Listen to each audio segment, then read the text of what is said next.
Our purpose in this world is to make this world a better place in Christ's name. So we are already, physiologically speaking, hardwired to give. There's a thing that's called the happiness trifecta, and it talks about how these different chemicals within our bodies are physiologically released when we do things, when we go out there and make a difference in someone's life. All of us have experienced a time when we go and maybe pay give an extra tip towards our server, or pay for someone's gas, or pay it forward in some other way, or write a card, do something. There's a feeling that we have. Why is that? Why did God create us? Because he created us physiologically to be givers. So number one, I would tell you that what we need to know is that we are hardwired to give. Number two, that I would encourage you also to remember is, I think one of these barriers that we struggle with is that we sometimes, and especially in countries like our own in America, where we have such a plentiful of things, we end up investing in earth more than heaven.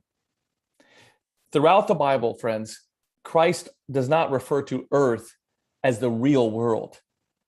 He always talks about the real world, or the real life, to be the life to come. And so sometimes we can allow ourselves to buy into this lie that you only live once. I mean, we even hear people say that, live it up, you only live once. I mean, and the reality is that we don't live once. And in fact, the life that we're going to spend more time in than the life that we're spending in now. And I love one of these. I'm just going to share with you some Bible verses. It says that this is taken from the book of Philippians, chapter 3, verses 18. Again, talking about this notion that we sometimes buy into earth is all that we have. It says, "For many, they walk as enemies of the cross of Christ. Their God is their belly." In other words, their God is what they find on this earth, what they fill them, the flesh. "And their glory is in their shame, with their minds only set on earthly things." And he goes, "But our citizenship," he's referring to the Christians, "our citizenship is in the kingdom of heaven." This is found in the book of Philippians, chapter 3, verses 18 to 20. It's a great book, by the way, to read, especially if you're ever going through a difficult time, to just remind you about what our purpose is. So then again, it tells us that heaven is our home, not earth. And then number three is, I think that another barrier sometimes that we can go on and on about the barriers, but I think another one is that we think we have plenty of time. I think one of the biggest lies that the devil convinces us on is that as long as we're okay today, then we have plenty of time. As long as that we don't have anything physiologically going on in our life, any medical crisis going on in our life, that we have time. And so we live like that.